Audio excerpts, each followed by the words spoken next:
विद्यार्थी मित्रांनो, आज आपण PE6 अर्थात assessment and evaluation in school education या विषयातील 1.1.2 मूल्यनिर्धारण अर्थात असेसमेंट याविषयी अधिक माहिती मिळवणार आहोत. मागच्या भागात आपण मापनाविषयी माहिती मिळवली होती. मापन म्हणजे मोजण्याची क्रिया. मापनाच्या प्रक्रियेत शिक्षक विद्यार्थ्यांना गुणदान देतो, तर मूल्य निर्धारणात मिळालेल्या गुणांचे मूल्य निर्धारित केले जाते किंवा मूल्य निश्चिती केले जाते. अर्थात मापन केल्यानंतर जे संख्यात्मक चित्र शिक्षकास मिळते त्याला खऱ्या अर्थाने संजीवनी देण्याचे काम ज्या प्रक्रियेने होते त्याला मूल्य निर्धारण असे म्हणतात. तेव्हा मूल्य निर्धारण म्हणजे नेमके काय, त्याविषयीची माहिती आज आपण या भागात पाहणार आहोत. असेसमेंट या शब्दाला मराठी पर्यायी शब्द म्हणून मूल्य निर्धारण हा शब्द वापरला जातो. असेसमेंट या शब्दाची व्युत्पत्ती ॲसेस या शब्दापासून झालेली आहे. ॲसेस या शब्दाचा अर्थ एखाद्याचे महत्त्व किती आहे ते मोजणे किंवा योग्यता पारखणे हा आहे. असेसमेंटची छोटीशी एक व्याख्या आहे. त्याचा अर्थ the act of making judgement about something, म्हणजे एखाद्याविषयी मत व्यक्त करण्याची कृती म्हणजे मूल्य निर्धारण होय. बऱ्याच वेळेला जीवनामध्ये आपल्याला व्यक्तींबद्दलचं किंवा एखाद्या वस्तूबद्दलचं मत व्यक्त करावं लागतं आणि हे मत व्यक्त करण्यासाठी त्या व्यक्तीच्या संदर्भातला किंवा त्या वस्तूच्या संदर्भातला आपला अनुभव असावा लागतो. आणि मत व्यक्त करताना सुद्धा आपण काही गोष्टींचं ॲनालिसिस करतो, सिंथेसिस करतो, अर्थनिर्वचन मनातल्या मनात करतो आणि नंतर मग त्या व्यक्तीबद्दलचं मत आपण व्यक्त करतो. याला मूल्य निर्धारण असं म्हणतात. Assessment is the test or analysis. परीक्षण करणे किंवा विश्लेषण करणे म्हणजे मूल्य निर्धारण होय. आता दैनंदिन जीवनामध्ये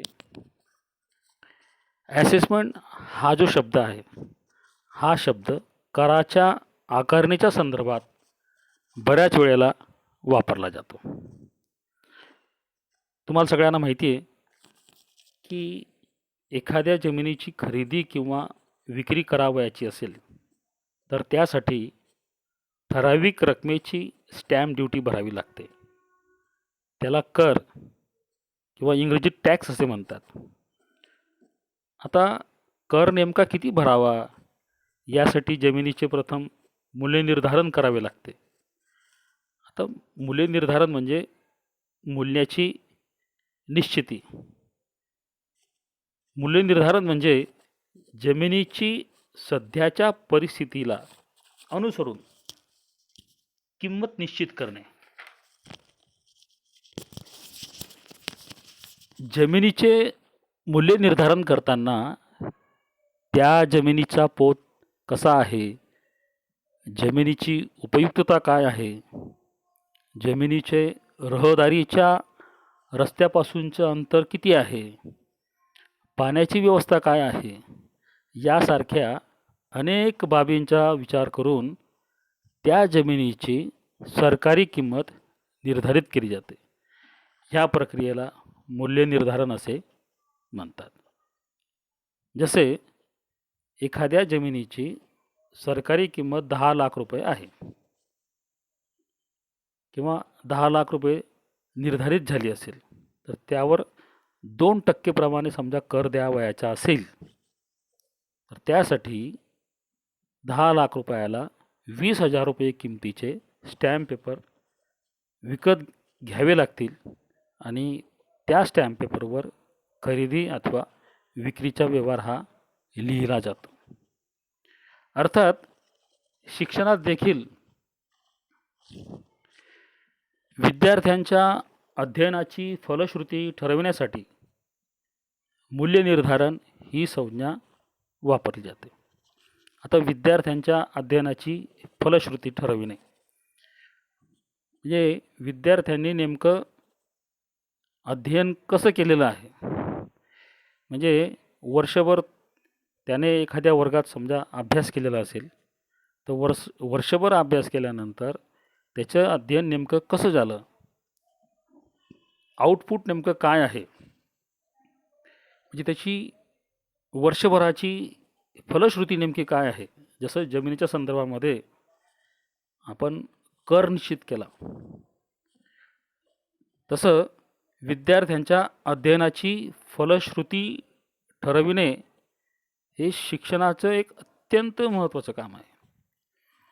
आणि हे काम मूल्यनिर्धारण या प्रक्रियेद्वारे केलं जातं.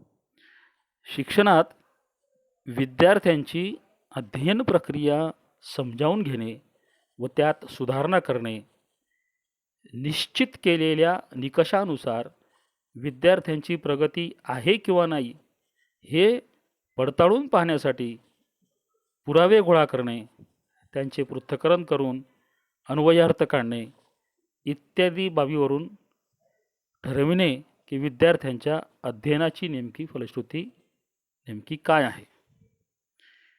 विद्यार्थ्यांच्या फलश्रुतीपर्यंत येण्यासाठी ज्या ज्या बाबींचा उपयोग करावा लागतो त्यांचा समावेश मूल्यनिर्धारण या संकल्पनेमध्ये येतो. मूल्यनिर्धारणाच्या संदर्भात अधिक माहिती किंवा त्याविषयीची संकल्पना पुढील व्याख्यानावरून अधिक स्पष्ट होण्यास मदत होईल.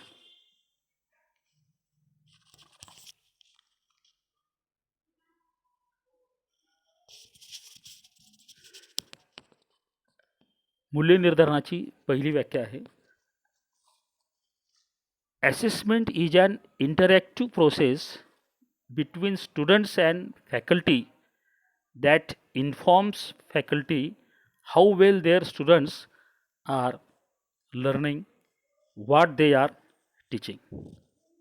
अर्थात मूल्यनिर्धारण ही शिक्षक व विद्यार्थी यांच्यातील परस्पर संवादी प्रक्रिया असून शिक्षकांना त्यांचे विद्यार्थी किती चांगले शिकत आहेत व ते काय शिकवत आहेत याची माहिती मिळते.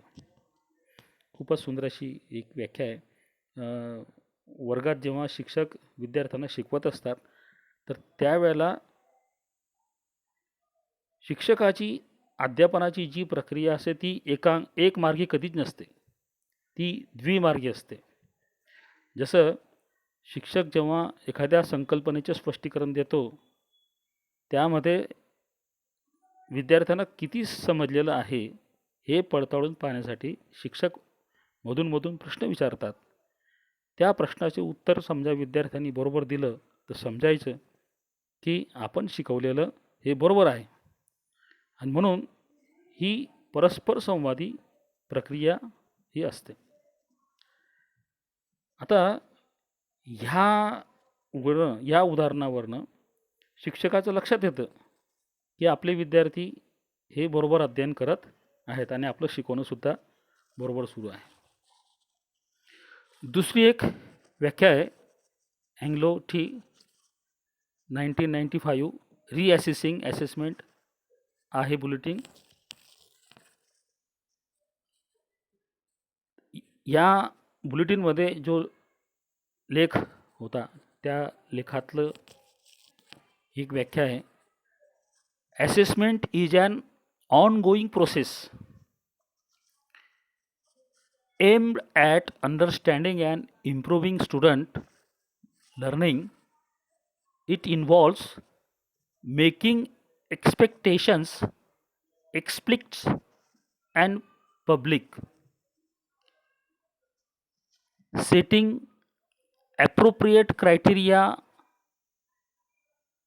explicit and high standards for learning quality, systematically gathering and interpreting evidence to determine how well performance matches those expectations and standards, and using the resulting information to documents, explain and improve performance. अशी ही इंग्लिशमधून व्याख्या आहे. त्याचं मराठीत भाषांतर आहे की मूल्यनिर्धारण ही विद्यार्थ्यांच्या अध्ययनाचे आकलन आणि सुधारणा या उद्देशाने केली जाणारी प्रक्रिया आहे. विद्यार्थ्यांच्या अध्ययनाचे आकलन म्हणजे विद्यार्थ्यांना नेमकं आकलन किती झालेलं आहे हे ते शिक्षकांना समजावं, आणि जर विद्यार्थ्यांना समजलं नसेल तर नेमकं कुठे अडचण निर्माण झालेली आहे, कोणत्या संकल्पनेत त्रुटी निर्माण झालेली आहे, ती त्रुटी दूर करण्याचं काम शिक्षकाला हे नेहमी करावं लागतं. आणि त्यासाठी शिक्षक पुन्हा तो भाग शिकवतो, किंवा कधीकधी शिक्षकाला एखादी चाचणी घ्यावी लागते छोटीशी, आणि त्या चाचणीमध्ये अशी काही थोडेसे क्लिष्ट किंवा कठीण प्रश्न असतात. ते घेतल्यानंतर विद्यार्थी जर बरोबर लिहित असतील तर खूप चांगली गोष्ट आहे, पण त्यांच्या उत्तरात जर काही चूक झाली असेल तेव्हा मात्र शिक्षकांच्या असं लक्षात येतं की ती संकल्पना विद्यार्थ्यांना व्यवस्थित समजलेली नाही, त्यांचं आकलन व्यवस्थित झालेलं नाही. म्हणजेच आपल्याला त्यांच्या या आकलनाच्या संदर्भामध्ये आपल्याला सुधारणा करावी लागेल, हे त्या शिक्षकांचं लक्षात येतं. ज्यात पुढील बाबींचा समावेश होतो. आता इथं काय म्हटलं की स्पष्टपणे सर्वांना माहीत असलेल्या अपेक्षा, पुरेसे निकष आणि अध्ययनाच्या गुणवत्तेचा उच्च दर्जा ठरविणे, अपेक्षा आणि दर्जाशी विद्यार्थ्यांची संपादनूक कशी योग्य आहे याची माहिती व्यवस्थित जमा करणे, विश्लेषण करणे, पुराव्याचा अन्वयार्थ लावणे, माहितीच्या फलितांच्या उपयोगाद्वारे दस्तावेज तयार करणे, स्पष्टीकरण देणे आणि संपादनात सुधारणा करणे, असा त्या व्याख्येचा अर्थ आहे. आता ही मराठीत भाषांतर असलेली व्याख्या आहे. मित्रांनो, याच्यात स्पष्टपणे एक गोष्ट निश्चित आहे की शिक्षकाला आपण नेमकं काय शिकवत आहोत आणि का शिकवत आहोत, पहिले तर का शिकवत आहोत म्हणजे नेमकी उद्दिष्टे काय आहेत हे त्या शिक्षकांना व्यवस्थित माहीत असणं अत्यंत आवश्यक आहे. म्हणजे नेमक्या कोणत्या अपेक्षा आपण पूर्ण करणार आहोत, किंवा आपल्याला विद्यार्थ्यांकडून नेमक्या काय अपेक्षा आहेत, आणि त्या अपेक्षा पूर्ण करण्यासाठी किंवा जो दर्जा आहे शिक्षणाचा तिथपर्यंत जर विद्यार्थ्यांची संपादनूक जर झाली तर खूप छान आहे.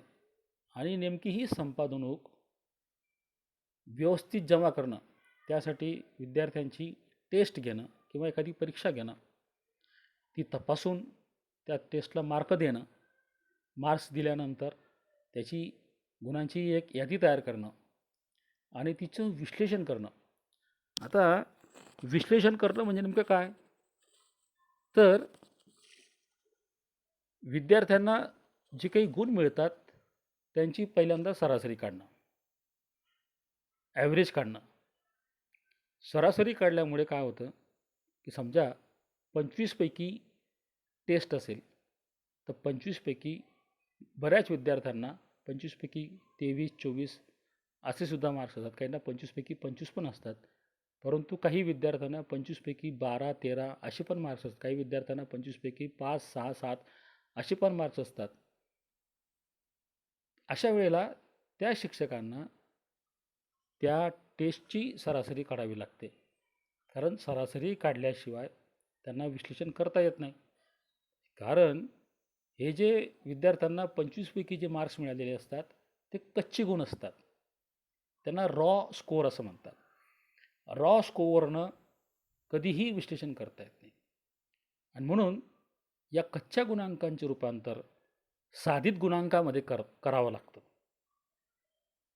साधित गुणांकामध्ये काय, की ज्याच्यामध्ये झेड स्कोअर, टी स्कोअर अशा गुणांकाचा समावेश होतो किंवा सरासरी. आणि मग जेव्हा विद्यार्थ्यांच्या गुणांची सरासरी ही केली जाते, व त्या सरासरीवरनं व प्रमाण विचलन किंवा झेड स्कोअर किंवा टी स्कोअर काढून विद्यार्थ्यांचे ते गुण नेमके कसे आहेत, प्रत्येक विद्यार्थ्याला मिळालेले जे गुण असतात, तो विद्यार्थी सरासरीपासून किती जवळ आहे किंवा सरासरीपासून किती लांब आहे. लांब याचा अर्थ दोन्ही बाजूंनी. म्हणजे जे हुशार विद्यार्थी असतील त्यांना 25 पैकी 23-24 मार्क असे असण्याची शक्यता आहे. तर ते विद्यार्थी सरासरीपेक्षा खूप वरच्या बाजूला असतील. परंतु जे विद्यार्थी ज्या विद्यार्थ्यांना खूप कमी मार्क्स असतात, अशा विद्यार्थ्यांना सरासरीपेक्षा खूपच कमी मार्क त्यांना असतील. ते सरासरीपेक्षा खूप लांब अंतरावरती असतील. आणि मग त्या विद्यार्थ्यांच्या गुणांचं पुन्हा अन्वयार्थ लावणं आणि ते सुद्धा पुराव्यानिशी. आता बऱ्याच विद्यार्थ्यांना त्या विषयामध्ये गोडी आहे किंवा नाही, किंवा त्यांनी किती ज्ञान प्राप्त केलेलं आहे, किंवा किती कौशल्य प्राप्त केलेली आहेत, किंवा कोणत्या क्षमता त्यांना अवगत झालेल्या आहेत, किंवा कोणत्या अभिवृत्ती त्यांच्यामध्ये निर्माण झालेल्या आहेत, ह्या बाबतीतली माहिती जर समजा जाणून घ्यायची असेल, तर विद्यार्थ्यांचा जो पेपर असतो, जी चाचणी परीक्षा त्या विद्यार्थ्याने दिलेली असते, त्या चाचणी परीक्षेमध्ये त्यांनी जे काही लिखाण काम केलेलं असतं, त्यांनी जे काही लिहिलेलं असतं, तर त्या लिहिलेल्या गोष्टीवरनं त्या शिक्षकांना नेमका अन्वयार्थ लावता येतो. की एखाद्या विद्यार्थ्याला समजा 25 पैकी 7-8 असे मार्क्स असतील, साहजिकच आहे की तो विद्यार्थी सरासरीपेक्षा खूप मागे आहे. शिवाय जी गोष्ट मी तुम्हाला एवढ्यात बोललो, की त्या विद्यार्थ्यांनी ज्ञान किंवा कोणती कौशल्ये किंवा कोणत्या क्षमता किंवा कोणत्या अभिवृत्ती त्यांच्यामध्ये विकसित झालेल्या आहेत, हे तपासून पाहण्यासाठी त्या शिक्षकाला त्या पेपरचं अगदी बारकाईने वाचन करावं लागेल आणि नंतर ठरवावं लागेल की या उत्तरपत्रिकेतून विद्यार्थ्यामध्ये कोणत्या गोष्टी त्याने साध्य केलेल्या आहेत. थोडक्यात ही त्याची फलश्रुतीच झाली. आतापर्यंतचे जे शिक्षकांनी शिकवलेलं आहे, विद्यार्थ्यांनी जे अध्ययन केलेलं आहे, त्या अध्ययनाच्या माध्यमातून नेमकी त्याची संपादनूक किंवा नेमकी त्याची फलश्रुती जी आहे, ही फलश्रुती यावरनं तो विद्यार्थी नेमकं त्या वर्गामध्ये त्याचं स्थान काय आहे, हे त्या शिक्षकाला ठरवता येतं. आणि दुसरी गोष्ट, माहितीच्या फलितांच्या उपयोगाद्वारे दस्तावेज तयार करता येतो. म्हणजे जी काही माहिती त्या शिक्षकाला विद्यार्थ्यांची मिळत असते, तर प्रत्येक विद्यार्थ्याच्या बाबतीमध्ये त्या शिक्षकाला असं एक माहितीचं कोष्टक तयार करावं लागतं, एक दस्तावेज तयार करावा लागतो किंवा एखादा अहवाल तयार करावा लागतो. आणि तो अहवाल तयार केल्यानंतर त्यावरनं नंतर मग त्यांच्या पालकांना स्पष्टीकरण देता येतं. आणि स्पष्टीकरण दिल्यानंतर मग विद्यार्थ्यांना सांगता येतं, समजावून सांगता येतं, किंवा त्यांच्या पालकांनाही समजावून सांगता येतं की तुमचा पाल्य हा ह्या विषयामध्ये कमी पडलेला आहे, त्याने विज्ञान विषयाचं अध्ययन व्यवस्थित केलेलं नाही किंवा मराठी विषयाचं अध्ययन व्यवस्थित केलेलं नाही, त्याचं वर्गात नीट लक्ष नाही, तो विषयाचं अध्ययन व्यवस्थित करत नाही, तो व्यवस्थित अभ्यास करत नाही, अशा पद्धतीने संबंधित शिक्षक त्या विद्यार्थ्याला समजावून सांगतो आणि अभ्यास करण्याच्या संदर्भामध्ये, अध्ययन करण्याच्या संदर्भामध्ये प्रेरणा देतो. याच्याने काय होईल की त्या विद्यार्थ्याला वेळीच त्याचे कान टोचल्यामुळे तो विद्यार्थी पुढच्या वेळी व्यवस्थितपणे अध्ययन करून पुढची जी टेस्ट असेल, परीक्षा असेल, त्या परीक्षेमध्ये तो चांगल्या पद्धतीने उत्तीर्ण होऊन दाखवेल.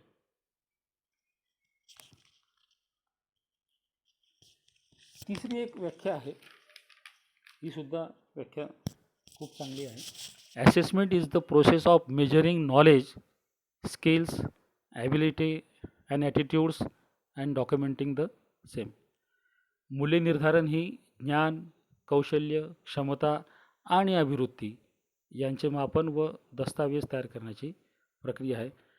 याच व्याख्येचा काही भाग मागच्या व्याख्येमध्ये आपण बघितलेला होता की मूल्य निर्धारण म्हणजे काय, तर ज्ञान, कौशल्य, क्षमता आणि अभिवृत्ती यांचे मापन व दस्तावेज तयार करण्याची प्रक्रिया आहे. आता ज्ञान, कौशल्य, क्षमता आणि अभिवृत्ती यांचे मापन करणं म्हणजे काय करावं लागेल, त्यासाठी एक टेस्ट शिक्षकाला द्यावी लागेल आणि दिल्यानंतर अर्थात ही टेस्ट देताना सुद्धा त्या शिक्षकाला नेमकी उद्दिष्टे काय ठेवलेली होती, कोणते लर्निंग आउटकम्स त्या शिक्षकाने ठेवलेले होते, ते सर्व लर्निंग आउटकम्स शिक्षकाला डोळ्यासमोर ठेवावे लागतील. उदाहरणार्थ काही उद्दिष्टे समजा ज्ञान संदर्भातली असतील किंवा कौशल्याच्या संदर्भामध्ये असतील, क्षमताच्या संदर्भामध्ये असेल किंवा अभिवृत्तीच्या संदर्भामध्ये असतील, तर या सर्व बाबींवरती काही प्रश्न शिक्षकाला त्या घटक चाचणीमध्ये विचारावे लागतील किंवा परीक्षेमध्ये विचारावे लागतील आणि त्या प्रश्नपत्रिकेच्या माध्यमातून विद्यार्थ्यांनी जे काही उत्तर लिहिलेलं असतं ते उत्तर या क्षमतांशी किंवा कौशल्यांशी निगडीत किंवा अभिवृत्तींशी निगडीत जर त्याने दिलेलं असेल तर समजायचं की त्या विद्यार्थ्यांचं अध्ययन बरोबर झालेलं आहे. आणि मग हे जे मापन होईल, ते विद्यार्थ्यांना जे काही गुण मिळतील, मापन म्हणजे काय, विद्यार्थ्यांना जे काही गुण मिळतील, तर प्रत्येक विद्यार्थ्याची प्रत्येक विषयाच्या संदर्भातली एक यादी तयार, गुणांची यादी तयार करून एक फाईल तयार करणं किंवा एक रजिस्टर तयार करणं आणि त्या रजिस्टरमध्ये प्रत्येक विद्यार्थ्याच्या प्रत्येक विषयाच्या संदर्भातलं गुणांच्या बाबतीत असेल किंवा इतर तोंडी परीक्षा असेल किंवा लेखी परीक्षा असेल किंवा प्रात्यक्षिक परीक्षा असेल किंवा त्याचं वेगवेगळ्या इव्हेंटमध्ये तो कसा वागतो, इतर विद्यार्थ्यांना सहकार्य किती करतो, त्याला कोणकोणत्या गोष्टींची आवड आहे, खेळात किती आवड आहे, अशी सर्व प्रकारची माहिती त्या रजिस्टरमध्ये त्या शिक्षकाला लिहावी लागते. यालाच दस्तावेज तयार करणं असं म्हणतात. आणि म्हणून मूल्य निर्धारण ही काय, ज्ञान, कौशल्य, क्षमता आणि अभिवृत्ती यांचे मापन व दस्तावेज तयार करण्याची प्रक्रिया आहे. आणि शेवटी एक व्याख्या आहे की the term assessment refers to all types of information gathering teachers collect, analyse and decision making. याचं मराठीत भाषांतर आहे. मूल्य निर्धारण ही संज्ञा सर्व प्रकारची माहिती गोळा करण्यासाठी वापरली जाते. शिक्षक त्यांच्या विद्यार्थ्यांची माहिती गोळा करतात, विश्लेषण करतात, त्यांचे अर्थनिर्वचन करून निर्णय घेण्यासाठी तिचा उपयोग करतात. वरच्या व्याख्येसारखी थोडीशी ही व्याख्या आहे, पण याच्यात थोडं विश्लेषण मी करू इच्छितो की अर्थनिर्वचन करून निर्णय घेण्यासाठी तिचा उपयोग करतात. आता बऱ्याच वेळेला कसं असतं माहिती आहे का, की विद्यार्थी बरोबर अध्ययन करतात, पण कधीकधी शिक्षकाचं अध्यापन जर चुकलं असेल किंवा अध्यापनाची दिशा जर समजा बरोबर नसेल, तर कधीकधी काय असतं की वर्गातले विद्यार्थी चांगले असून देखील त्यांना संबंधित संकल्पना ज्या असतात त्या केवळ शिक्षकांनी व्यवस्थित न शिकवल्यामुळे सुद्धा होऊ शकतं. तर एखादी संकल्पना जर सर्वच विद्यार्थ्यांना येत नसेल तर अशा वेळेला शिक्षकाला सुद्धा विचार करावा लागतो, त्यांना सुद्धा निर्णय घ्यावा लागतो की आपल्या अध्यापन पद्धतीमध्ये आपल्याला बदल करणं गरजेचं. तो काय करतो, नेमकी काय सुधारणा केली पाहिजे, तो रिफाईन करतो आपलं टीचिंग. रिफाईन करणं म्हणजे काय, की सुधारणा करणं, की एखादं टेक्नॉलॉजी आपल्याला यूज करावी लागेल का, स्क्रीन वापरावं लागेल का, प्रोजेक्टर वापरावं लागेल का, एखादी आकृती आपल्याला व्यवस्थित काढून विद्यार्थ्यांना समजून सांगावं लागेल का, समजून सांगताना सोप्या भाषेचा आपल्याला वापर करावा लागेल का, प्रश्न विचारावे लागतील का, अशा वेगवेगळ्या गोष्टी शिक्षकाला मग निश्चित कराव्या लागतात. अर्थात शिक्षकाला निर्णय घेण्यासाठी हे जे विश्लेषण आहे, हे जे अर्थनिर्वचन आहे, खूप उपयोगी पडतं. या सर्व व्याख्यांवरनं शिक्षण प्रक्रियेमध्ये एकूण 3 प्रमुख अंगांचा समावेश होतो. तो आकृतीच्या सहाय्याने पुढील प्रमाणे आपल्याला दाखवते. आता ही जी आकृती तुमच्या डोळ्यासमोर आहे त्या आकृतीचं व्यवस्थित निरीक्षण करा. ही शिक्षण प्रक्रियेचा हा त्रिकोण आहे. याच्या वरच्या भागाला उद्दिष्टे हा शब्द लिहिलेला आहे. अर्थात उद्दिष्टे हे आपलं साध्य असतं, कारण शिक्षण प्रक्रियेमध्ये उद्दिष्टे ही विद्यार्थ्यांमध्ये साध्य करावयाची असतात. नंबर 2, शैक्षणिक अनुभूती. जी उद्दिष्टे निश्चित केलेली असतात त्या उद्दिष्टांना अनुसरून अभ्यासक्रमाची रचना होते. त्यानुसार पाठ्यपुस्तकं तयार केले जातात. पाठ्यपुस्तकातला भाग विद्यार्थ्यांपर्यंत पोहोचण्यासाठी शैक्षणिक अनुभूती विद्यार्थ्यांना द्यावे लागतात. त्याच्यामध्ये शिक्षकांची कृती असते, विद्यार्थ्यांची कृती असते आणि काही शैक्षणिक साहित्य विद्यार्थ्यांना दाखवावे लागतात. यांना साधनं असं म्हणतात. म्हणजे जी उद्दिष्टे निश्चित केलेली असतात ती उद्दिष्टे साध्य करण्यासाठी शिक्षकाला शैक्षणिक अनुभूती ॲज अ साधन म्हणून त्या दाखवाव्या लागतात किंवा ॲज अ साधन म्हणून त्याचा उपयोग शिक्षकांना करावा लागतो. थोडक्यात शिक्षकाला आपलं अध्यापन वेगवेगळ्या अध्यापन पद्धतीच्या माध्यमातून करावं लागेल. जसं उद्गामी अवगामी पद्धत असेल किंवा दिग्दर्शन पद्धत असेल किंवा प्रात्यक्षिक पद्धत असेल, तर अशा वेगवेगळ्या पद्धतींचा वापर करून शिक्षकांना आपले शैक्षणिक अनुभव विद्यार्थ्यांना द्यावे लागतील. आणि सरतेशेवटी काय मग तर मूल्यमापनाची साधने. तर हा शिक्षण प्रक्रियेचा हे जे तिसरं टोक आहे ते म्हणजे मूल्यमापनाची साधने म्हणजे पुरावा.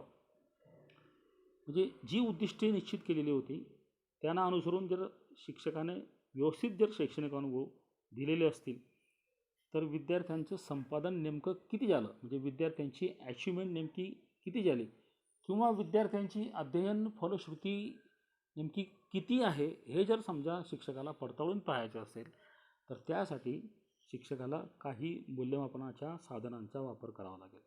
अर्थात ही मूल्यमापनाची जी साधनं आहेत ही साधनंसुद्धा ही उद्दिष्टांना अनुसरूनच असणं अत्यंत आवश्यक आहे. आणि ही साधनं म्हणजे नेमके काय तर विद्यार्थ्यांची लेखी परीक्षा, तोंडी परीक्षा किंवा प्रात्यक्षिक परीक्षा असेल. ज्या गोष्टीचं मूल्य निर्धारण करायचं आहे किंवा जी गोष्ट शिक्षकाला पडताळून पाहावयाची असेल तर तेच त्या ठिकाणी साधन म्हणून आपल्याला वापरावं लागेल. जसं विद्यार्थ्यांना मराठी विषयाबद्दल किती आवड आहे यासाठी लेखी परीक्षा काहीही कामाची नाही. तर त्यासाठी वेगळं मूल्यमापन साधन हे वापरावं लागेल, वेगळं मूल्य निर्धारणाचं साधन वापरावं लागेल. त्यासाठी तोंडी परीक्षा विद्यार्थ्यांची ही घेता येऊ शकेल किंवा त्यांचं निरीक्षण हे करता येऊ शकेल. म्हणून साधने देखील उद्दिष्टांवरती म्हणजे ऑब्जेक्टिव्ह बेस असणं खूप गरजेचं आहे. तर त्रिकोणाच्या तिन्ही भुजांवरती दोन्ही बाजूला बाण दाखवलेले आहेत. जर बघितलं आपण की उद्दिष्टे आणि शैक्षणिक अनुभूतीच्या दोन्ही बाजूला बाण आहेत. शैक्षणिक अनुभूती आणि मूल्यमापनाची साधने इथं पण दोन्ही बाजूला बाण आहेत आणि उद्दिष्टे आणि मूल्यमापनाची साधने इथं सुद्धा दोन्ही बाजूला बाण काढलेला आहे. तर हा जो बाण काढलेला आहे तर याचा अर्थ असा की शिक्षण प्रक्रियेचे हे तीनही घटक एकमेकांवरती अवलंबून आहेत. मूल्य निर्धारण झाल्यावर आपण तेथेच थांबत नाही, तर उद्दिष्टाप्रत किती वाटचाल झाली ते पाहून आपण उद्दिष्टे व साधने या दोहोंचाही फेरविचार करू शकतो, असा बोध या बाणांवरून होतो. म्हणजे अशा प्रकारे मूल्य निर्धारण ही एक अविरतपणे चालणारी प्रक्रिया आहे. या प्रक्रियेमध्ये विद्यार्थी हा केंद्रबिंदू आहे. मूल्य निर्धारणाचा संबंध अध्ययन अध्यापन प्रक्रियेशी आहे, म्हणजे टीचिंग लर्निंग प्रोसेसशी आहे. मूल्य निर्धारण अधिक चांगले व्हावे असे वाटत असेल तर अध्ययन अध्यापन प्रक्रिया सुधारणे आवश्यक आहे.